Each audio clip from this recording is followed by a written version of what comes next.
you are a leading expert in pharmacology and toxicology in Brazil. So, can you tell me what got you interested in harm reduction? Bueno, voy a hablar español. Me interesa mucho la reducción de daños porque es parte, es, claro, no es que es parte, es el fundamento de la toxicología. La toxicología está trabajando en marcar los límites que van a resultar en seguridad o una relativa seguridad para uso de todo, de medicamentos, de comida, y por qué no, de todas las formas de entrega de nicotina que no son el cigarro o cigarrillo a combustión. Entonces, es imposible hacer toxicología sin pensar en reducción de riesgos, en fijar parámetros para seguridad. Es esto. What message did you share with participants during your presentation at GSTHR Roadshow? Bueno, algunas cosas son muy importantes. Una, que es una preocupación muy grande, es la formación de nuevos médicos, de nuevos clínicos, que son ainda estudiantes, pero están expuestos a informaciones que no son verdaderas muchas veces.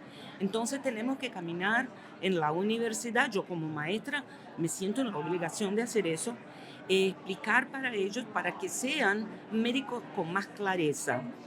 Por otro lado, la regulamentación en general, no solamente en Brasil, pero en toda parte, porque cuando no hay regulamentación no hay cuidado, y si no hay cuidado hay riesgo.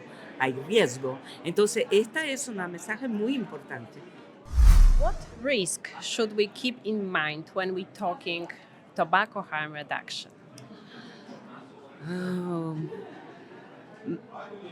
hay una gran cantidad de molestias que no son solamente físicas, pero mentales también, y no son solamente para adultos, pero para jóvenes y niños.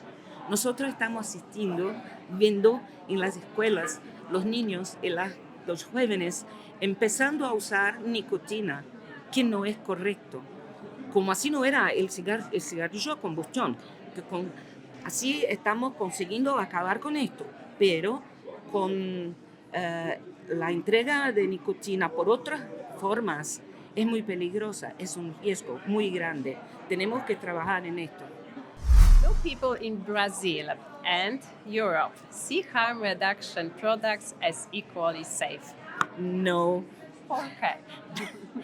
definitivamente no, porque pienso que en Brasil este asunto es muy nuevo y está muy contaminado con informaciones que están llenas de errores, muchos errores.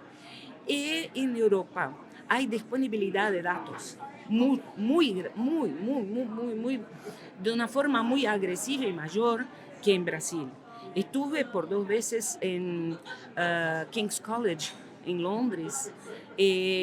La cantidad de información es muy grande y no tenemos eso en Brasil.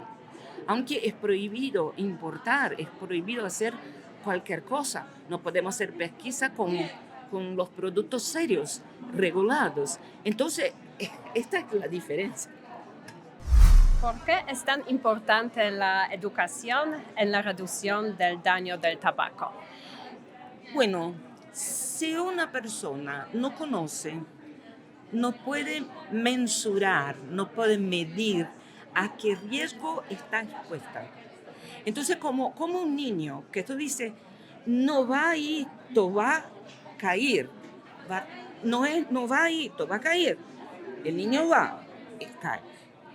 Entonces, ¿por qué? Porque no conoce, porque no sabe, porque tenemos que enseñar.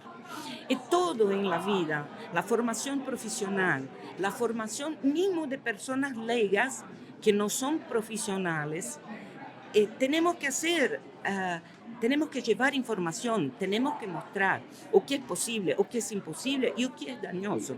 Esto es la importancia para todo, no solo para eso, para todo, pero eso principalmente. Muchas gracias, Indra.